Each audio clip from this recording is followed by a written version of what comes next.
Trigger warning: this story uses strong language and makes reference to topics such as alcohol, sex, and drug use. It is intended for 18 plus audiences.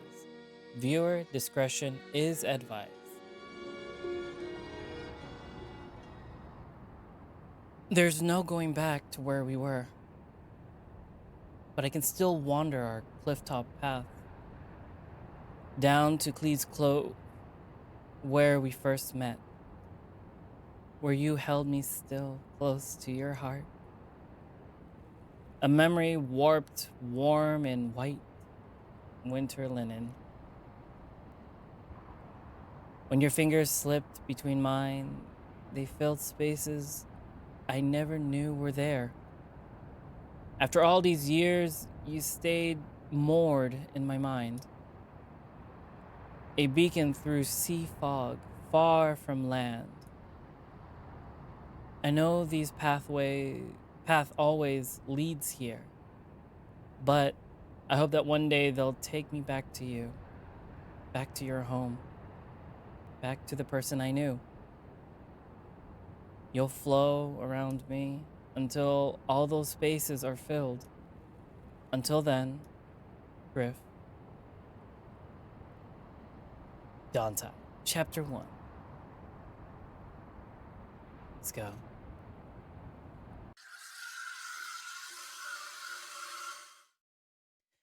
The hiss of a steam arm brings me back to my senses. Oat milk bubbles and swirls in the metal jug. Another day, another latte. My customer, an early afternoon regular, taps at her phone on the other side of the counter. She comes here on her work days, sometimes between 1 and half 2. Takes her coffee to go. It's about as punctual as most people get in Port Warren. I think she's an estate agent. My wrist wiggles out of a wonky oat milk rosette into the cardboard cup. Not my best work. I slipped the lid over it. Latte? The regular takes the cup in hand with a thanks and half a smile. She makes her usual exit to the empty seat. The lunchtime rush has passed. The rest of my shift will just bring more customers like this one, if any at all. I turn to face myself, half an eye on the door. The muffled sound of laptop keys flutter amongst the strum of music through the speakers around the room. The name of the cafe hangs on a wooden board above a long landscape mirror. The buoy. I send the person in the mirror a half-hearted wave, hoping to brighten their spirits. You're the boy, Riley. It does very little. I'm tired. It's my last shift for the week. Hazel will start her shift soon. Best look busy. I run a damp cloth over the steam wand, ditch the coffee puck into the bin, wipe down the surfaces. Out of a small window at the back of the room, the lopsided hulls of small boats breathe gently on low water. I'm reminded that working amidst the aroma of fresh ground coffee is a luxury during low tide. The tap of laptop keys pitters out. A dull clap. Rustling in a bag. A red deer clad in khaki tones trots towards the bar. You ready, Riley? Thought you got off 1/4 past. Half past. Oh, right. Hazel's in the staff room. She'll be out in a bit. Fair enough. She rests an elbow on the counter and tries to make it not look too obvious that she's eyeing her phone. So, excited? Yeah. Kind of? Kinda? I don't know. It's weird. Everyone's been doing their own thing for so long now. It's going to feel a bit strange. It'll be a bit different, sure. But that's good. It's been long enough. Things should be different. Do you feel different? I loosened the cord on my frost-stained apron and turned my head around the room. I guess so? You're still worried about your job, or the other thing? I think it's the job. Strange that they've been out of the country and I'm just working down the road. Also, can I say I just love the portrait for like the talk. Like, this portrait box is so cute. I love like the stylistic, and oh my god, my phone's hooting at me. Let me just mute that for a bit. But I do love like the stylistic like animal artwork on the character's image instead of like a straight up character drawn. It's refreshing, honestly. The intro was great. Oh my god. Okay, I'm a little excited. I'm just a little excited about this. Me and Joe are still here, aren't we? Yeah, but you got your proper jobs. She looks like she's about to say something, then changes her mind. Look, you've got nothing to worry about. We'll meet Joe and Billy on the way to Ranzo. They'll be glad to see you. You're doing good, Rai. The smile forms. We probably should get moving, though. Billy's train gets in at 1:45. I place my folded apron on the counter. The clock on the cash register reads 14:29, which is 2:29. Right. I'll go check on Hazel. Apron in hand, I pace between the tables towards the back room. I catch another glimpse of those boats in the shallow water before opening the door to a room where the air is thick with dishwasher steam. Hazel, you're up? It's a steep walk up to the station. We pass by the old memorial, the church, and Baker's Fauveros. After placing our bag inside the doorway to our flat, Sal closes and locks the door. She walks back to the street, phone in hand. This is so pretty. Oh my god. Still nothing from Billy. Her voice is breathy as we trudge further up the incline. By the way, what time did you come in last night? I didn't hear you. Yeah, just sleeping badly. Went for a walk. Bad dreams? No, just hard to sleep. You been doing your night walks again? Yeah? A few cars pass by us on the thin streets, their engines cutting through the shushing sway of the new leaves and the gulls wheeling above. Is there a problem? No, I was just wondering. She pants as the hill grinds us down. Today should get you worn out. Once at the top, it's a comparatively easy walk downhill and we're able to catch our breaths. Approaching the station, a few cars and cabs are lined up in the taxi rank. Beyond them, another figure comes into view. He paces on the spot, a blue lighter cupped in two hands. He holds it close to his slate beak. The cold wind snaps the flame left and right until his cigarette lights, heaving a relieved drag. His head tips back and wisps of gray smoke chase away in the breeze. That's when he sees us, a furrowed face unfolding into a smile. Uzan? Oh my god, I need to do a different voice. Good to see you, Joe. Good to see you too. Been a while. His voice is glazed with a light West Country veneer. Oh, so he is like southernish? West Country? He's calm, but tones of excitement break through as he talks. Sorry we're late. No problem. So is the train. Stepping closer, the smell of cigarettes grow potent. Hope you've been good. You still trying to quit? Yeah, it's going great, as you can see. Heard anything from Billy? Nope. Though the master of ceremonies has had him wrangled. Keeping his eyes on me, he tips his head sideways to Sal. Sal wanders over to the fence. He peers across towards the monitor hanging from the platform ceiling. Says it's due. Joe takes a puff of his cigarette. Can't trust the schedule, Sal. You know that. You got this afternoon off then? Yeah.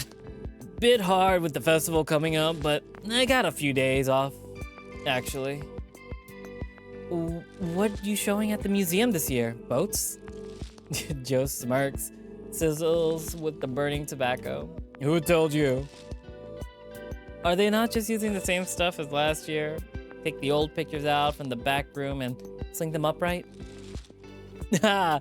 It's a big one this year. Anniversary of the ruined Gwyn. Bringing out all the artifacts from the back room, photos, documents, washed up bits. Mr. Penville even got one of those old lifeboats reconstructed. Sounds like a lot of work. Yeah, mostly just filing papers for me. Some people just visit annually, so it's gotta be good.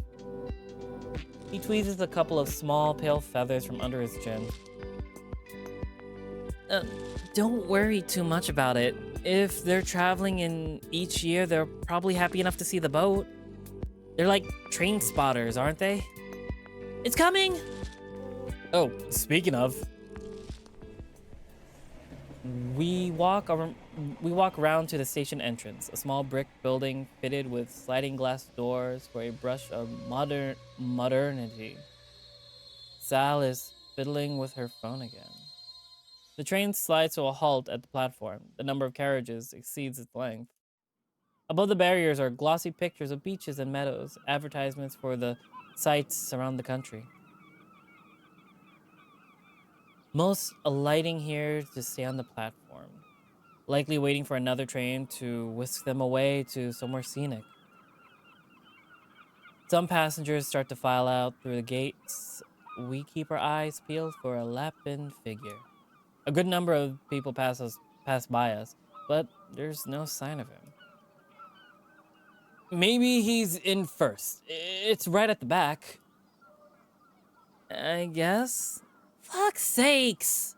We both turn to see Sal, glaring down at her phone. He missed the train! What?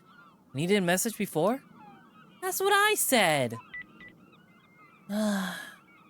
Sal scans the screen, spitting out a sharp sigh of exasperation.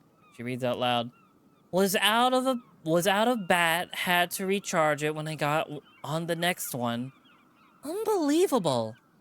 Next one's not for 45 minutes. I'm not sticking around for that.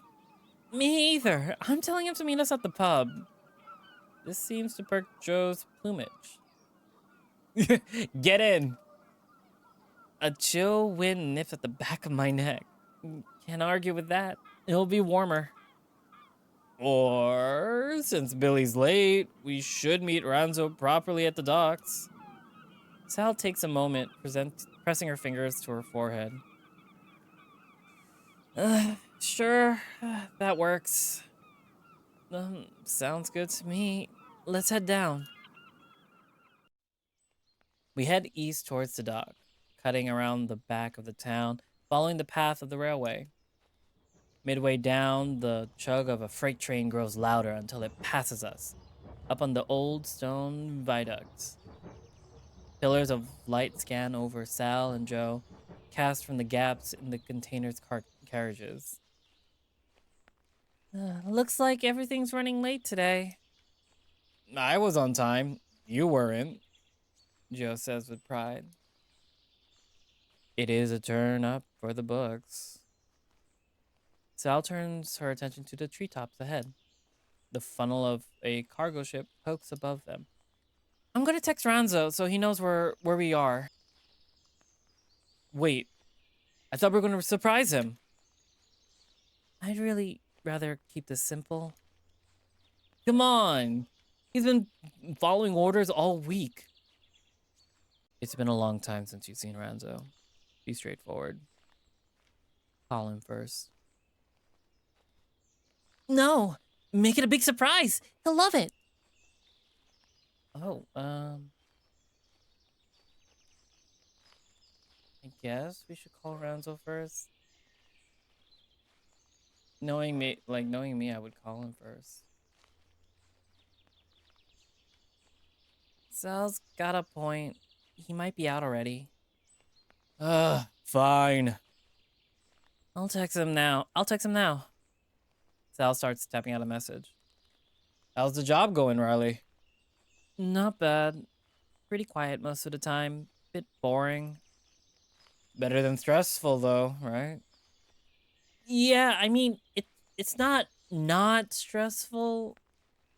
Right, right. He's trying not to push any buttons. Do you know where Ranzo set off from? Somewhere in the States, North Koyo, I think? Didn't he tell you? Nah, don't really chat that often. That tracks. Ranzo's great, but you do have to push him for a text response. I scrubbed through my messages with him. There's a couple of music links I sent the other day, not read. Then a message wishing him a good trip over, not read. Then there's the brief back and forth around his departure from the dock, littered with abbreviations and typos. Wait, no, South Koyo? He's had his fun in the sun then. The wind turns, it chills me through the loose knit wool of my sweater. Hope he got it while he could. Bet you a pine he'll just be wearing a t-shirt. Do the whole big man thing. Twigs and hard soil crunch underfoot as we continue along the path. Won't be long until we're back on the road. At the base of the hill, the road peels left across the bay. Before weaving back through the heart of the town, it runs along a wall of congregated iron, a drab metal blister on the headland's pastoral greens. At a gap in the fence, we see dock workers passing through with clipboards and hard hats. The usual flair. Between them are glimpses of a rare sort, at least for these parts. They're the ones that bring life to this town when the big ships take anchor. A lady passes by us, browns and blacks and whites painted across her like marbled paper. Her ears are perked up like two satellite dishes as she speaks cheerily to a top-heavy man with green-gray scales. Both of them sport dark blue overalls with Liverson emblazoned across the front. The same emblem that marks the great freighter's hull. Still, no sign of the guy we're looking for. Do you think we should go in? No, I think you need a badge. Reckon I could blag it. I'm not picking you up if you get caught trespassing, Joe. I don't think they mind that much, Sal. She shoots me a look that says, don't encourage him. But, yeah, Joe, she's right. Best not to push it. Sal eyes her phone. He said he was heading our way, but about 10 minutes ago. Can't tie that man down, Sal. You tried? I ignore him and check my phone. A picture of Ranzo beams against the blue sky at the top of the message app. His eyes are covered by large sunglasses. He's online. Why can't that boy communicate? Her voice takes a scolding tone. It's hard to tell if she's doing it as a joke. He's probably clocking out. Likely takes longer than finishing at the cafe. Joe eyes Sal while taking a drag. Or folding up a laptop. Or wrapping up your last fag of the day. Joe exhales, billowing thin wisps from his beak's yellow cere. He looks to me with a sense of frightened concern. Really? Sal? Riley's right there. I flick the cigarette from his beak. It leaves a trail of ash on the ground. Fuck's sakes.